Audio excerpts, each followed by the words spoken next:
Vous avez bien reçu la notification, c'est bon? Oui. Oui, parfait. Oui, Génial. Parfait. On va démarrer tranquillement. Bonjour à toutes et à tous, ravie d'être parmi vous aujourd'hui pour cette première session des outils au service de l'humain proposée par le Club Prono en partenariat avec un de nos partenaires historiques, qui est donc Sid, qui est avec nous aujourd'hui sur la thématique donc, du knowledge management au service de la productivité et la satisfaction employée. Au sommaire, donc aujourd'hui, nous allons d'abord introduire avec ce qu'est le Club Prono. On a des personnes aujourd'hui qui sont membres du club et d'autres qui ne le sont pas. Donc, on va réintroduire rapidement ce qui nous sommes.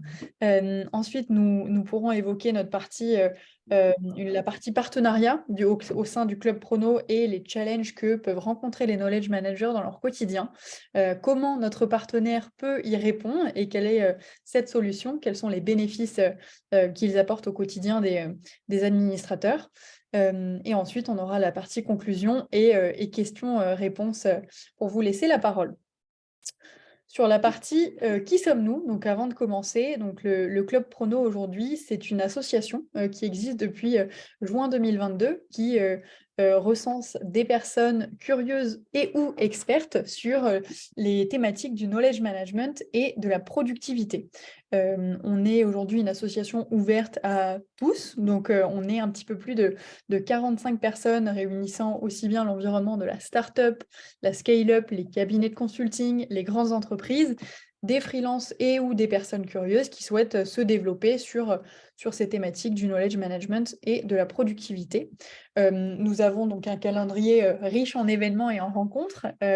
Entre janvier et mai, on a 11 événements qui sont passés ou vont arriver sur les prochaines semaines.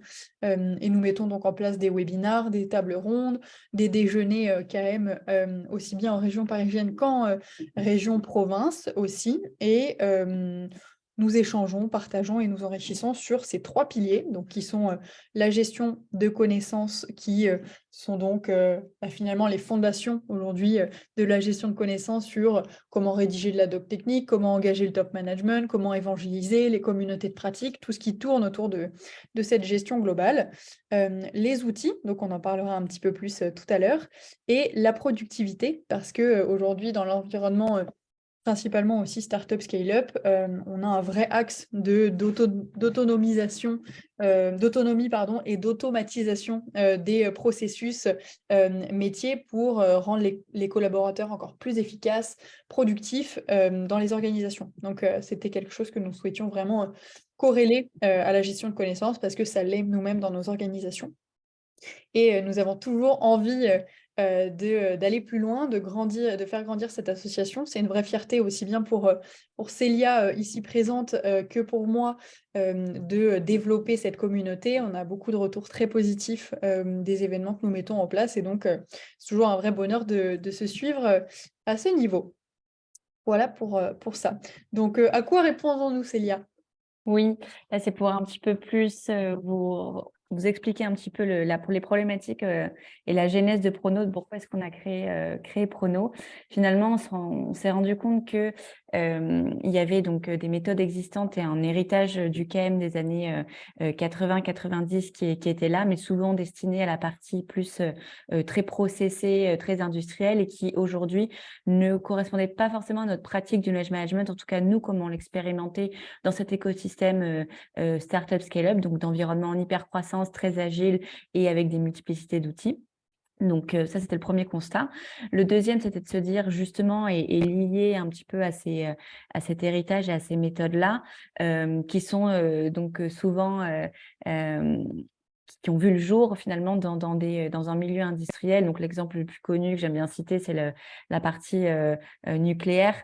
Donc il y a des normes ISO et pas mal de choses qui sont autour de knowledge management pur industriel. Et finalement, on aimerait pouvoir aussi ouvrir le knowledge management aux autres secteurs d'activité et avoir une ouverture voilà, un peu plus large. Et finalement, la troisième problématique, c'était le constat des clubs existants déjà étaient soit très industriels, soit assez fermés, élitistes ou théoriques. Et nous, on avait envie de, toujours dans cette dynamique-là, d'être dans une ouverture. Donc, à la fois des diversités de profils, puisque tous nos membres aujourd'hui chez Prono ont des profils très divers, que ce soit en années d'expérience ou en secteur d'activité. Et du coup, de pouvoir répondre finalement à ça, à cette diversité, et faire une sorte d'inception du Knowledge Management, c'est d'éviter de réinventer la roue chacun de notre côté et de pouvoir déciloter et avoir cette richesse d'expérience et de secteur. Donc, à qui est-ce que ça correspond? Ah non, c'est d'abord les objectifs. D'avoir les objectifs. Donc, sur les objectifs aujourd'hui, donc, au sein même du club, on y parle donc de gestion de connaissances internes, bien sûr, de veille technologique, des outils et aussi des expériences de productivité que nous vivons en interne. Donc, nous avons 6 objectifs principaux. Le premier, c'est donc construire. Ça va être créer un environnement dynamique, évolutif et ouvert au libre-échange pour les membres. On va avoir envie de résoudre aussi, de monter en compétence sur nos différents sujets, les différents secteurs aussi. Il y a beaucoup d'enrichissement autour de ça et de faire intervenir aussi des intervenants et avoir des échanges de qualité exclusifs.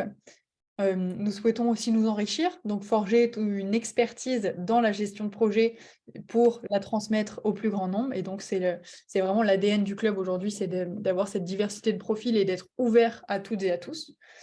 L'animation, donc partager et profiter de cet écosystème pour tester et itérer des pratiques, aussi bien sur la partie outillage, gestion de projet, documentation. Partager, suivre donc aussi bien la partie outillage qui est utilisée que les nouveautés, la veille technologique comme je disais, et bénéficier des retours d'expérience concrets des personnes qui pratiquent justement ce métier-là. Et bien sûr, profiter, parce que c'est important aussi de fortifier ce réseau que nous sommes en train de créer, de personnes qui sont finalement passionnées à travers l'échange, la cohésion et la passion. Donc on est vraiment dans la co-création. C'est d'ailleurs la matérialisation de ce aujourd'hui, parce qu'on voit que ça va aller. Oh, alors, il y a un petit micro, je pense, qui est allumé. Ah, je vais regarder lequel c'est. Ah, j'ai l'impression que c'est bon. Donc voilà, aujourd'hui, on est rassemblés aussi bien des personnes internes au club que externes, mais l'idée, c'est vraiment de partager à travers des événements qui sont réservés bien sûr à nos membres, mais aussi ouverts à toutes et à tous. Pour qui, du coup, cette fois-ci? Oui, et d'ailleurs, donc il y a quand même pas mal de membres qui sont connectés aujourd'hui. On les salue toutes et tous. Et quels sont finalement ces profils-là? Donc, à la fois, ça peut correspondre aussi à des entreprises comme Site qui sont intéressées de près ou de loin par le secteur du knowledge management, donc que ce soit dans l'ADN ou dans les conséquences de leurs produits ou de leurs solutions, donc directement dédiées. Ou alors hors KM pur, mais qui ont un intérêt, une appétence vraiment dans leur organisation où il y a un enjeu. Ça peut être un enjeu, par exemple, de rachat, qui peut être l'exemple le plus connu. Et bien sûr, les individus. Les individus qui vont être, comme l'a dit un petit peu Alexia, soit des professionnels purs du knowledge management, soit des personnes qui sont de près ou de loin en contact avec la connaissance, c'est-à-dire sa capture, sa centralisation, sa diffusion ou son assimilation. Donc, ça va aller des services clients à la partie plutôt RH aussi, formation ou learning. Et aussi, on a des personnes curieuses. Je pense notamment à Chrysanthi, je ne sais pas si elle est connectée aujourd'hui, mais qui est une de nos membres qui n'a a priori pas de relation dans son métier avec le KM pur et qui est quand même là parce que ça l'intéresse et c'est tout là aussi l'enjeu de Prono, Productivity and Knowledge, c'est qu'il y a vraiment un intérêt de productivité aussi derrière qui peut du coup faire gagner un petit peu en performance et pour tout le monde. Exactement, et donc je rebondis sur le pro de Productivity de Prono. Et donc aujourd'hui, l'idée, c'est de vous parler de nos partenariats outils et précisément celui que nous avons avec Site. Mais avant, on réintroduit peut-être le pilier outils. Oui, simplement juste pour redonner un petit peu quand même de contexte et on soit au clair là-dessus. Donc, on a 3 piliers et dont le pilier de visibilité outil. Donc l'enjeu, c'est vraiment de pouvoir, justement, avoir une veille, un peu technologique, constante et surtout dans ce constat dont je parlais un peu plus tôt, sur la problématique de la diversité des outils et de la multiplicité des outils et donc d'essayer de s'en sortir un petit peu là-dessus et d'avoir, l'outil toujours au service de l'humain et en tant que KM, que Knowledge Manager, l'intérêt de l'outil est quand même là, puisque c'est un des fondations.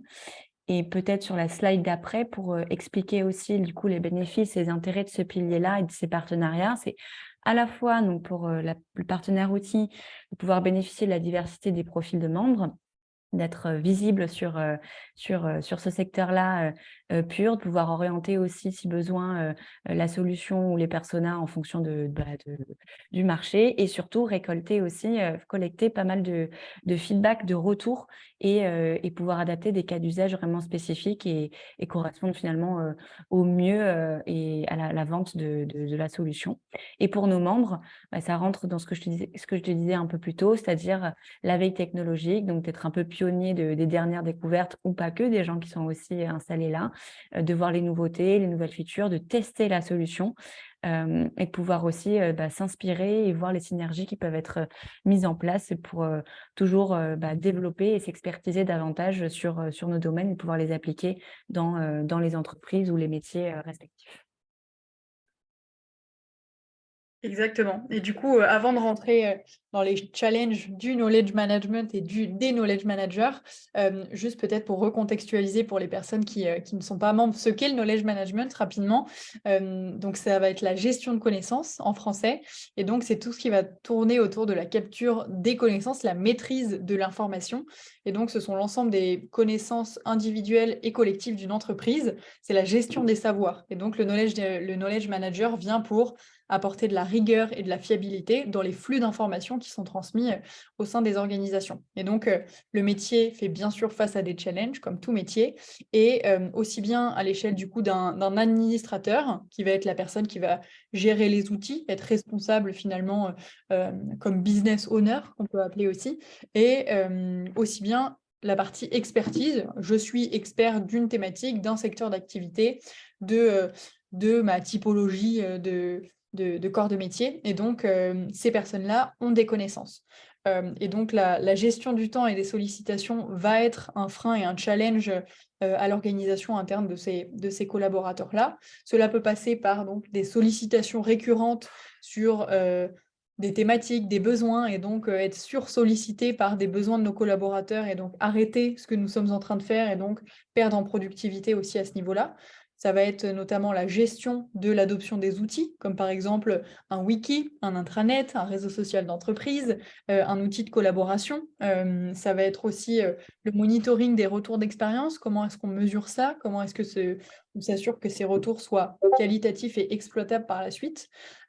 Ou encore, tout simplement, la mesure de l'information, la donnée, la data, ce qu'elle fait, cette data-là, ce qu'on en fait, comment est-ce qu'on la monitore et comment on s'assure de sa fiabilité aussi au quotidien. Donc la gestion collaborateur aujourd'hui est assez complexe au niveau humain et processus dans les organisations. Et nous sommes toujours en quête finalement d'optimisation, d'efficacité, de productivité pour mieux gérer son temps sur ces tâches opérationnelles, ainsi que réduire bien sûr la frustration aussi bien du côté personnel du knowledge manager sur les plans professionnels et sur les personnes qui sollicitent et qui attendent un retour et qui sont du coup dans cette phase d'entre-deux, entre le moment où elle demande l'information et le moment où finalement elle la trouve, elle l'a et elle s'assure que c'est fiable. Donc, on a aujourd'hui le plaisir de découvrir avec vous, nous on les connaît déjà un petit peu, mais Cite, qui fait partie donc de nos premiers partenaires au sein de l'association du Prono Club, qui étudie donc au quotidien aussi bien l'émergence de ces sujets et qui souhaite aussi accompagner ces personnes cibles sur la résolution et la simplification de ces processus. Donc, hello, Shalom et Anthony, j'espère que vous allez bien. Comment est-ce que vous pouvez du coup solutionner notre vie de gestionnaire de flux d'informations internes? Bonjour à tous. C'est effectivement ce qu'on va voir. Donc, donc merci au Club Prono pour cette collaboration. Côté site, aujourd'hui, on va avoir donc Anthony Tobelem, qui est cofondateur et CPO de la société, et moi-même, Shalom Malka, cofondateur et CEO de site. Pour la petite histoire, on a effectivement rejoint le club au tout début, au début des partenariats du club. Jusque-là, l'expérience a été très enrichissante. Ça nous a permis effectivement de comprendre vraiment la notion de knowledge management beaucoup plus en profondeur, hein, et aussi les challenges que les knowledge managers peuvent rencontrer dans leur quotidien. Ça nous a donc permis de pouvoir affiner notre développement produit et aujourd'hui de collaborer avec le Club Prono dans le cadre de notre accélération. Pour ceux qui ne l'ont pas encore rejoint, je vous recommande fortement. Il n'y a que du bon qui en ressort. Si on revient plus au cœur du sujet, donc le knowledge management, comme l'a dit Alexia un peu plus tôt, avant on parlait de sales enablement, on parlait de fiches produits, d'annonces d'une nouvelle fonctionnalité, mais en réalité aujourd'hui la connaissance, ça devient un réel levier pour accélérer les process internes et la satisfaction du collaborateur. C'est pour ça qu'il y a beaucoup de postes de knowledge management qui se créent dans les organisations. Depuis quelques mois, je pense que vous avez tous entendu parler des problèmes d'engagement collaborateur, de la réduction, de la recherche de profitabilité. Tous ces sujets sont des choses auxquelles le knowledge manager peut effectivement participer. Et Site a été créé pour justement donner les moyens aux équipes operations et plus précisément aux knowledge managers de réunir les entreprises et les collaborateurs. Donc, revenons peut-être un petit peu en amont et on va présenter la société. Site a été créé par trois anciens d'Aircall, pour ceux qui connaissent. On a été créé en 2021. Très vite, on a eu la chance d'avoir la confiance de fondateurs de startups, scale-up qui validaient le constat qu'on a pu faire. On a pu lever 1,2 million auprès de ces business angels, mais aussi de fonds français ou américains pour aller créer une équipe, principalement des développeurs. Donc aujourd'hui, on est 9 personnes pour créer un produit et implémenter ce produit au sein d'entreprises. Aujourd'hui, c'est 72 entreprises qui utilisent le produit entre nos premiers bêtas et nos clients. Euh, Concrètement, qu'est-ce que c'est Site? On est le premier helpdesk interne pensé pour les collaborateurs. Alors, helpdesk, généralement, c'est souvent un terme qui est utilisé côté client. L'idée derrière, c'est de permettre aux clients d'être contactés par mail, par chat, par téléphone, mais globalement de lui rendre la vie facile, de pouvoir répondre à toutes ces problématiques. Et je pense qu'ici, on est tous clients, que ce soit en B2C ou en B2B, on sait tous l'impact que une mauvaise expérience côté support client peut avoir dans la relation entre l'entreprise et le client. Je pense que vous voyez peut-être où je veux en venir, mais donc par helpdesk interne, Seed va permettre de vraiment appliquer un certain nombre de techniques du monde client, mais en interne pour créer des expériences collaborateurs. Alors, regardons donc du coup ici plus en détail pourquoi le helpdesk est nécessaire. Donc, à gauche, on peut voir un schéma qui représente, je pense, la plupart de nos organisations. Il y a des outils, beaucoup d'outils, encore plein d'outils. On va avoir des CRM, on va avoir des SIRH, des outils de communication comme Slack, Teams, Mail, des intranets, des bases de connaissances, des outils de gestion de projets. Chacun de ces outils est très puissant, mais mis bout à bout, ils vont complexifier les échanges entre le collaborateur et l'entreprise. Et généralement, l'entreprise, le knowledge manager va essayer de mettre en place des moyens de communiquer l'information, mais de façon beaucoup plus personnalisée. Donc, du coup, on va essayer de créer des groupes d'emails pour affiner l'audience par département ou par groupe, par équipe. On va aussi mettre en place des canaux sur Slack ou Teams sur des sujets encore plus pointus, par exemple les personnes qu'on onboard ou le support sur tel outil. On va mettre parfois des formulaires en place pour essayer de catégoriser les types de problèmes et rediriger à la bonne personne. Donc, toutes ces techniques, et parfois c'est même la somme de toutes ces techniques qu'on va mettre en place pour essayer de solutionner cette complexité qu'ont créé la mise en place de tous ces outils.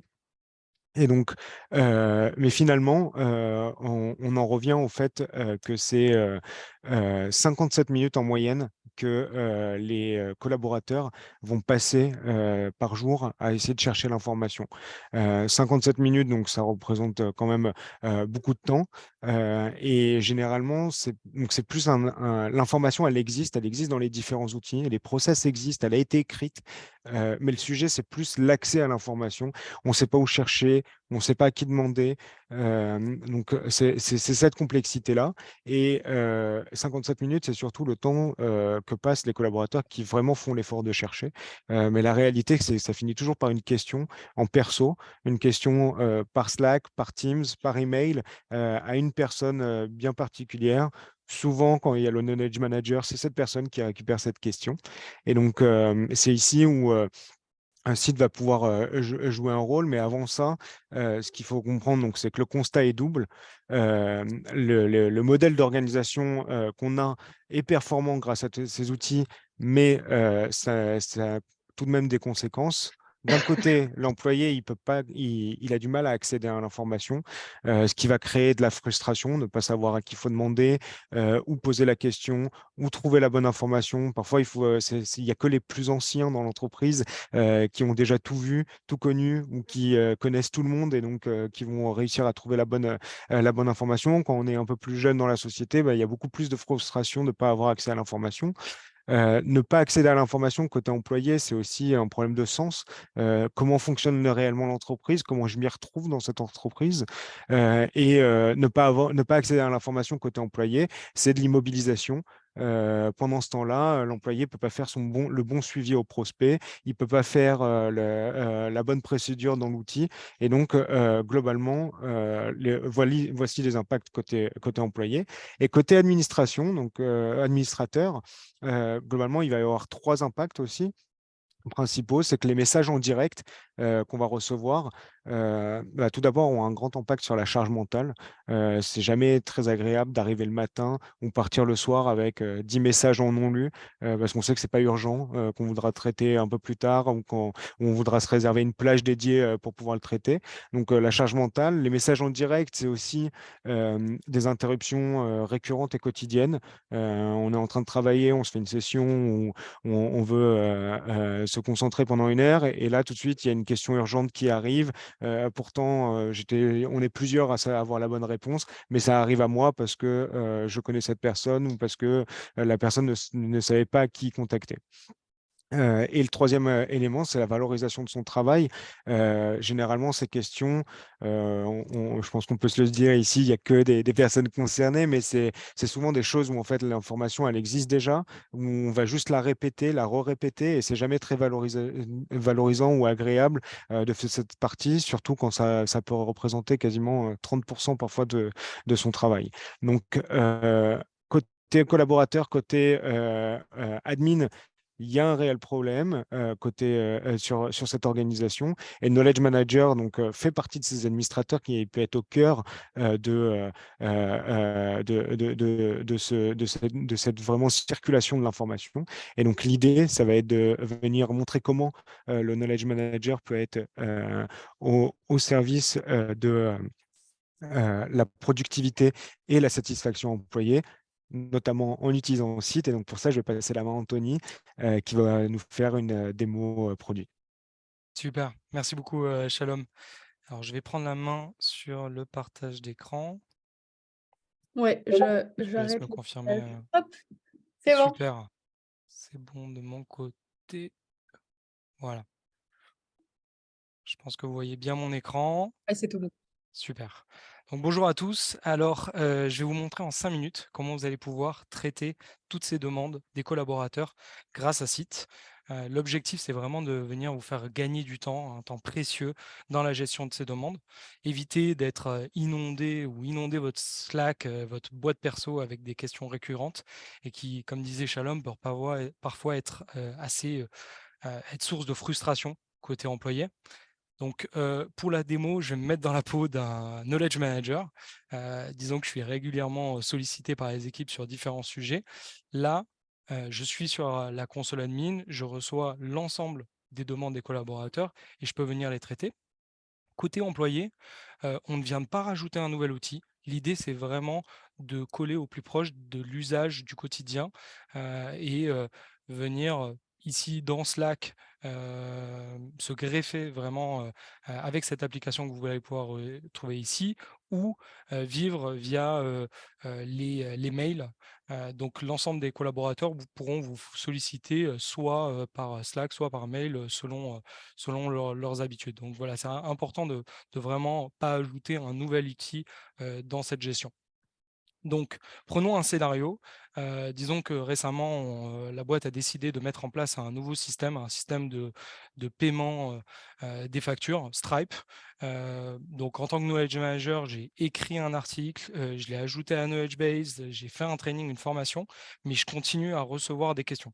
Donc, disons que le commercial, lui, il a une question, il se pose une question, il va simplement aller sur Slack, aller sur l'application site, poser sa question.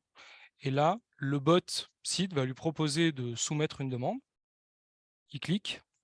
En tant qu'employé, il aura de la visibilité sur sa demande. Donc voilà, la demande est ouverte. Il a toujours la possibilité d'échanger et de rajouter des informations vraiment complémentaires. Et en tant qu'admin, je vais recevoir cette demande voilà, qui a été envoyée par Anthony via Slack et je vais pouvoir la traiter. Donc, je clique ici. Sur le côté, j'ai la possibilité de collaborer, donc venir assigner cette demande à Anthony. L'associer, voilà, c'est une demande par rapport à Stripe. Je l'associe à cet outil et je peux mettre une priorisation. Voilà.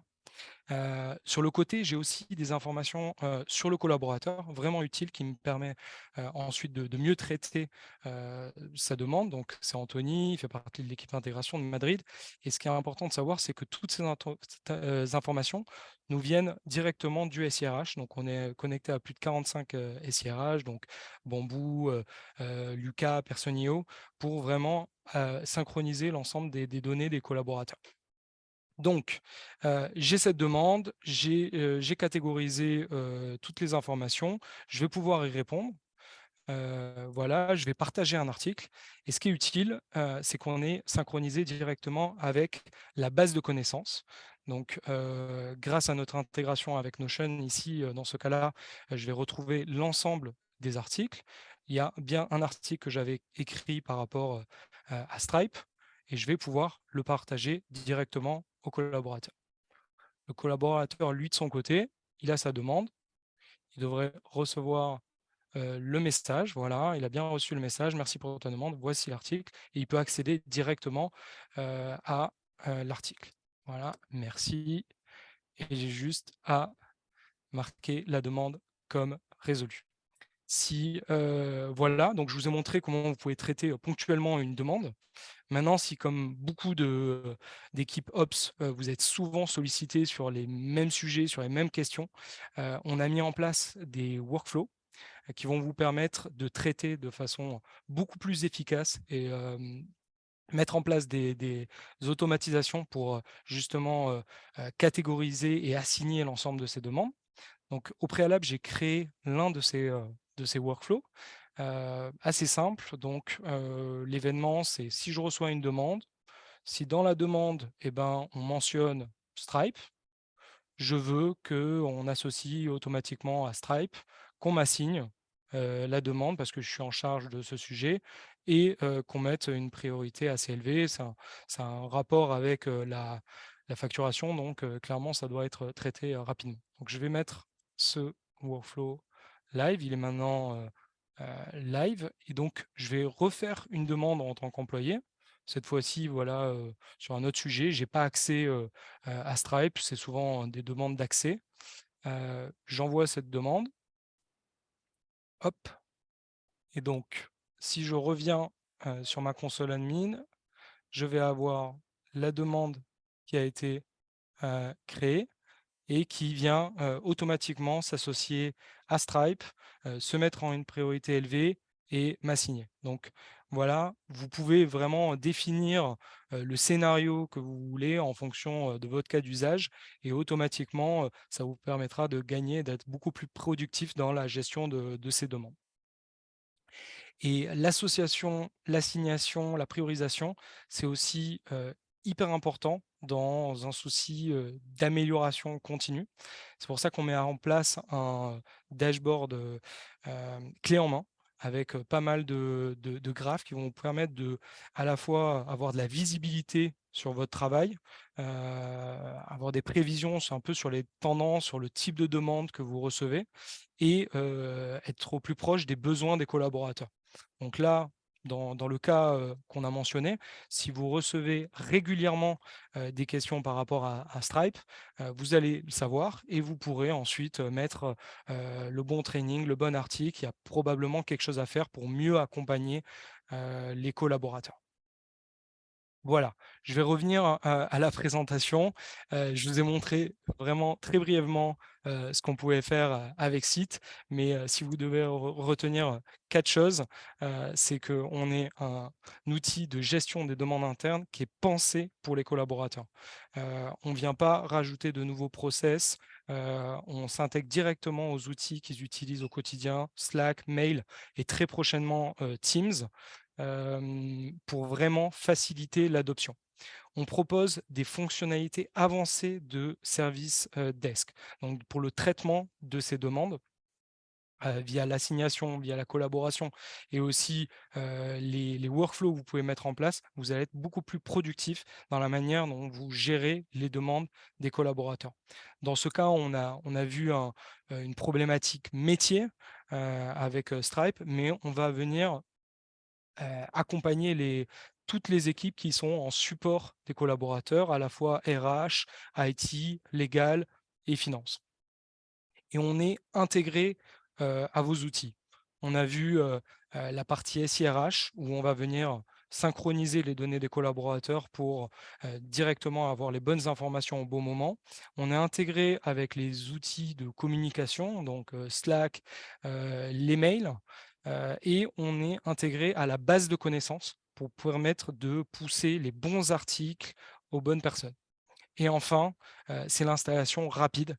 On permet, voilà, toutes ces intégrations que je vous ai montrées, elles se mettent en place en quelques clics et vous pouvez très rapidement commencer à recevoir et traiter les demandes des collaborateurs. Un petit coup d'œil sur notre roadmap et sur une fonctionnalité sur laquelle on est actuellement en train de travailler. Donc, si vous êtes intéressé, on serait ravis de prendre un moment avec vous. C'est la suggestion d'articles. Donc, tout ce que je vous ai montré avec un employé qui fait une demande et moi, un knowledge manager qui vient lui envoyer le bon article une énième fois, là, on va l'automatiser. On va te permettre de suggérer les articles en fonction de mots-clés des demandes qui seront faites des employés. Donc un employé qui vous fait une demande sur un remboursement sur Stripe, si l'article existe déjà dans la base de connaissances, eh ben, il sera poussé automatiquement aux collaborateurs et ça va vous permettre aussi de vous décharger un peu de pression avec ces demandes récurrentes. Donc voilà, ça c'est un des projets qu'on est en train de lancer avec un petit groupe d'utilisateurs. Si vous êtes intéressé, avec plaisir pour prendre un moment et vous le mettre en place. Voilà, j'espère que ça vous a plu. C'est un slide assez festif. Pour remercier le Prono et la communauté, on met à disposition un coupon PronoSite de moins 50% pendant les 3 premiers mois. Donc, si vous êtes intéressé, vous êtes curieux de tester, on sera ravis de prendre un moment pour faire une démo plus personnalisée après le webinaire. Voilà. Merci beaucoup, Anthony, pour ce partage. Pas de souci, Caroline, merci pour ta participation. Alors, est-ce que déjà vous avez des questions un petit peu dans le forum ou vous pouvez même directement ouvrir votre micro pour donner déjà vos retours un petit peu à chaud à Anthony et Shalom. Bon, on en a dans notre boîte, hein, si jamais aussi, nous, les petites questions. Mais allez-y, si vous en avez là qui vous viennent, c'est le moment. Ou juste des remarques aussi, hein. Et en parallèle, je vais lancer un petit sondage pour comprendre justement si vous connaissiez le club Prono et Site avant et si vous vous retrouvez notamment dans les problématiques que nous avons adressées ici. Ce serait top d'avoir votre retour d'expérience en parallèle. Mais vous pouvez effectivement poser vos questions. Bon, alors moi, j'ai une question, Anthony. Comment est-ce que... alors, j'en ai même plusieurs, mais je vais commencer par la première. Je pense que c'est peut-être celle que vous avez peut-être la plus souvent, mais quelle est la différence avec un service desk type Jira Service Management? Je crois que je peux Clairement, ouais, l'apprendre. c'est clairement une question que Shalom aime. Donc, globalement, sur le principe, effectivement, on a le même type de catégorie de logiciels. Par contre, concrètement, dans l'utilisation, on est bien différent. Jira, c'est un outil de projet, de gestion de projet, de développement web, principalement, généralement pour les développeurs. Et l'outil est un peu détourné aujourd'hui pour faire du support interne. On va venir se différencier vraiment de trois façons différentes.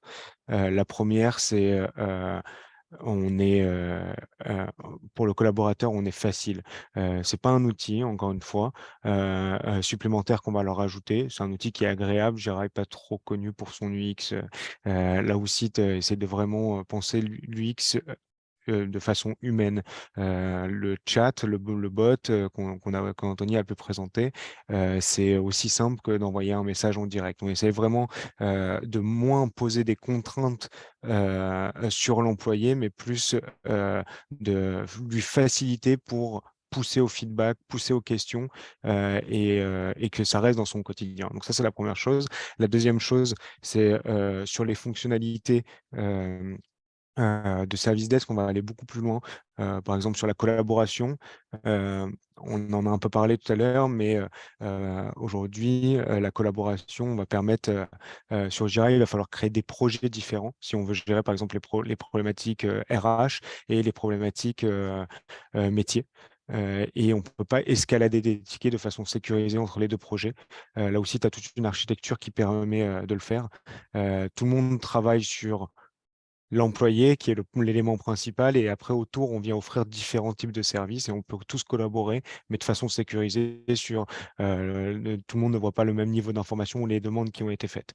Et enfin, troisième élément, c'est qu'on a intégré nativement avec les outils type SIRH encore une fois et les outils vraiment dédiés. Jira a beaucoup d'intégrations et c'est plus des intégrations encore une fois de gestion de projet ou tech que des outils que vous utilisez vous dans votre quotidien. Ok, très clair. Et du coup, pour rebondir sur deux points là que tu évoquais, sur la partie donc SIRH de manière générale, donc quand tu dis intégration native, donc c'est-à-dire qu'on va pouvoir récupérer directement tous les éléments, enfin les données collaborateurs et collaboratrices, c'est ça? Exactement. En fait, dans les réponses, parfois dans la réponse qu'on va apporter aux collaborateurs, c'est important de s'adapter au pays, au bureau, au département, à l'équipe, à l'ancienneté. Et donc, le fait de se connecter au SIRH, ça permet de pas ressaisir les mêmes informations, mais aussi d'avoir le contexte et le suivi pour pouvoir mieux orienter et en fait éviter des allers-retours inutiles avant même de pouvoir commencer à te répondre, de redemander ton poste ou ton département si on la connaît pas, si on connaît pas forcément bien la Oui, personne. comme ça, tu as le profil directement et tu peux adapter. Exactement. Et du coup, sur cette collecte des données-là, donc tu parlais aussi de notions sécurisées. Est-ce que tu peux nous en dire plus justement sur cette partie-là de sécurité des données? Oui, donc du coup, sécurité des données chez Site, il va y avoir trois niveaux. Le premier, c'est vraiment l'infrastructure. On est accrédité RGPD, SOC 2 Type 2. Donc, c'est vraiment des accréditations qu'on passe après une période d'audit et là, c'est vraiment technique. Après, il y a une sécurité d'utilisation, j'en parlais un petit peu. On a toute une notion de droit de rôle où on peut vraiment définir qui a le droit de voir quelle information. Ou quelle équipe a le droit de voir quel type de demande pour s'assurer qu'on puisse tous collaborer ensemble, mais sans pour autant partager les informations de salaire à l'IT ou au knowledge manager. C'est un exemple, par exemple. Et le troisième élément, ça va être en fait le fait d'intégrer, ça permet vraiment aussi d'avoir l'information qui circule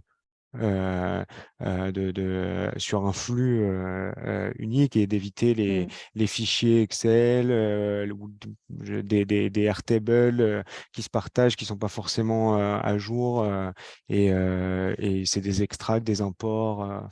Voilà. Ouais, la partie omnicanal, c'est vrai que dans le knowledge management, de manière générale, sur le flux d'informations, c'est un enjeu, centralisation omnicanal.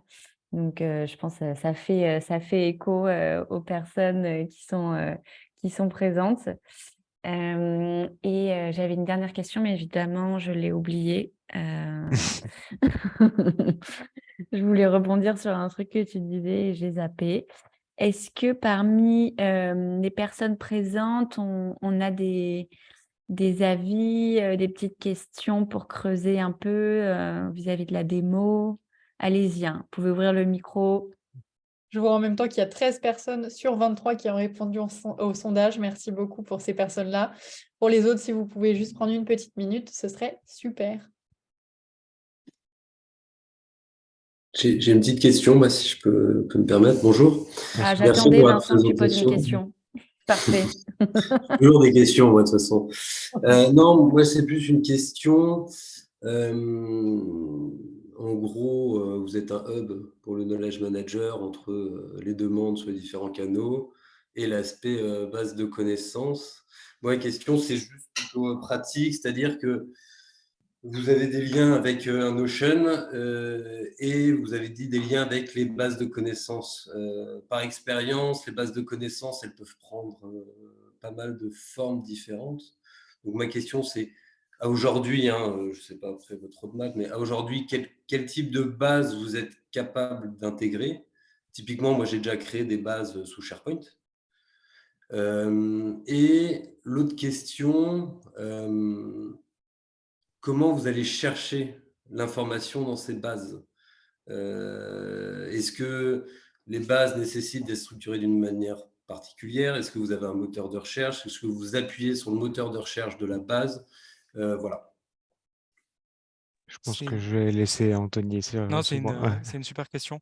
Alors, nous, de notre côté, on a la possibilité d'écrire et de rédiger des articles, donc créer sa propre base de connaissances au sein de sites. Ensuite, comme je l'ai présenté dans la démo, on s'intègre avec Notion. Donc, on va permettre de se connecter via API et donc choisir les workspaces dans ce cas-là sur lesquels on veut récolter des articles. Et donc, à chaque fois qu'on a un besoin d'article, on va venir demander à Notion de nous envoyer le bon article pour la demande. Donc, on travaille entre notre base de recherche et celle de Notion pour récupérer les informations. Et on a une vraie roadmap pour venir intégrer toutes les autres bases de connaissances. On a très prochainement envie d'ajouter Confluence. Il y avait Célia aussi qui nous avait parlé de la base de connaissances, si je ne me souviens pas le nom, mais Helium, le qui a l'air Drive. vraiment super, le Drive. Donc voilà, l'idée, ça va être de venir de connecter et de laisser cette personnalisation à l'entreprise. Donc chaque entreprise pourra connecter. On croit vraiment, je me permets de te tutoyer, tu parlais de hub, mais c'est vraiment ça, de venir être un hub où on va se connecter avec différents outils et on va permettre à l'entreprise de créer un peu son espace sur lequel il va retrouver le meilleur des mondes entre le canal de communication, sa base de connaissances et en même temps le SIRH qui est l'espace où on a les données des employés. Ces trois intégrations, elles vont vraiment nous permettre de mieux adresser la relation avec le collaborateur. Ok, merci. Du coup, si je reformule de ce que j'ai compris, pour être sûr, en gros, vous avez des API ouvertes sur les C'est ça, différentes bases, alors avec des futures bases, c'est ça. et l'idée, c'est de dire que la mise à disposition de ces API, en fonction de la manière dont le client aura structuré sa base, il pourra trouver dans l'API les informations. C'est tout à fait ça. Vraiment, c'est D'accord. la structure, on la laisse à l'outil, à la base de connaissances. Nous, on vient vraiment s'y connecter et de venir interroger à un moment clé où on a besoin de l'information, de l'article, pour retrouver le bon contenu. Ouais. Parce que du coup, ça, c'est. Alors, je parle pour moi et je laisserai les autres s'exprimer, mais je trouve que c'est un enjeu qui est rapidement balayé sur différents outils on va appeler ça de KM, hein, je mets les guillemets parce que on peut mettre beaucoup de choses dedans, mais euh, la capacité à aller toper la bonne information, c'est vraiment un enjeu. Donc, c'est pour ça que, alors voilà, il y a les API, mais faire des API, ça signifie qu'en amont, il y a un travail qui a été fait au niveau de la base et de la structure. Ou sinon, il y a la partie qui est plus moteur de recherche, où là, du coup, on va aller taper directement le contenu et identifier. Donc ça, je pense que c'est important et c'est.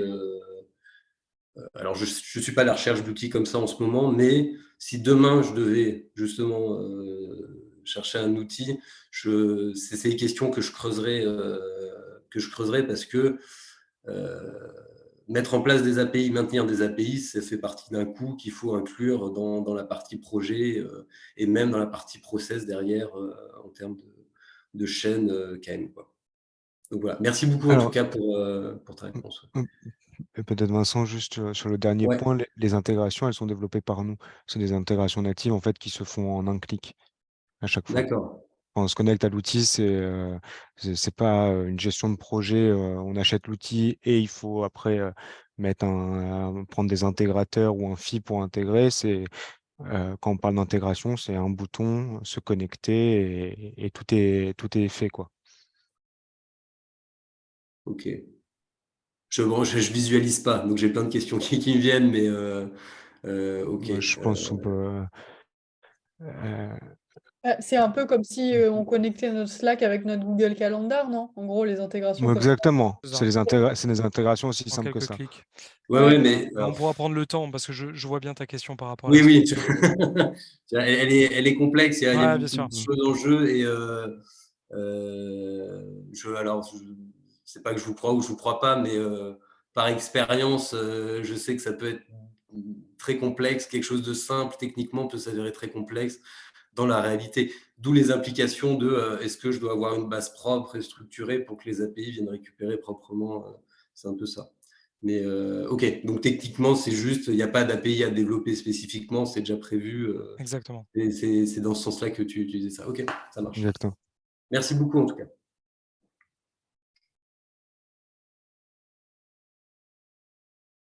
Est-ce qu'il y a peut-être d'autres questions? Ça semble clair. Moi, j'en ai une dernière. Pourquoi le non-site? Super question. Ah, ouais, je l'aime bien. Justement, C'était. ça fait écho avec la question en tout cas, la remarque de Vincent. Donc, je te laisse, Shalom, je t'en prie. Je sais que tu Ok. l'aimes bien. Euh, du coup, il y a globalement trois raisons au nom. Le premier, site, phonétiquement, ça fait penser donc à la place de l'employé, un site. Mais aussi parce que dedans, il y a SI et IT. Qui sont le pendant côté informatique et site vraiment notre mission c'est l'expérience collaborateur mixée à tous les outils et la puissance des technos qui existent aujourd'hui. Mais ça veut dire aussi, donc, ça s'écrit SIIT et ça veut dire Search into Internal Tools, donc trouver la bonne information dans les outils internes. Donc voilà, on l'aime bien, ce nom, on le trouve court et on aime bien l'explication derrière. Trop bien, merci beaucoup. Bon, bah écoutez, si plus de questions je pense qu'on peut conclure.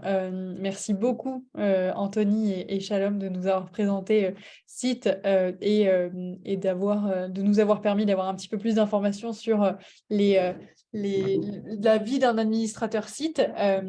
C'était très intéressant et très enrichissant. Merci beaucoup.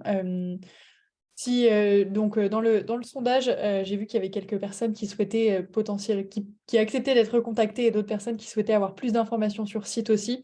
Donc, ce qu'on fait, c'est que on vous les transmettra et comme ça, vous pourrez, Anthony et Shalom, revenir vers ces personnes-là. Et en tout cas, pour les personnes qui ne connaissaient pas aussi le Club Prono, merci beaucoup de votre confiance et de votre participation à l'événement. On pourra également vous envoyer, Célia vient de le faire, le lien d'adhésion au club, ou si vous souhaitez avoir un échange avec Célia et moi, avec grand plaisir. Voilà. Célia, tu veux avoir le petit mot de la fin comme d'habitude? Ok. Merci beaucoup, Shalom et Anthony. Ravie de cette premier webinaire ensemble sur ce partenariat. J'espère que c'était aussi riche pour vous que pour nos membres. Et puis, on se tient au courant de toutes nos actualités et très bonne soirée. Merci à tous. Bonne Au soirée. revoir tout le Salut. monde. Merci beaucoup. Merci, au revoir. Au revoir. Merci beaucoup.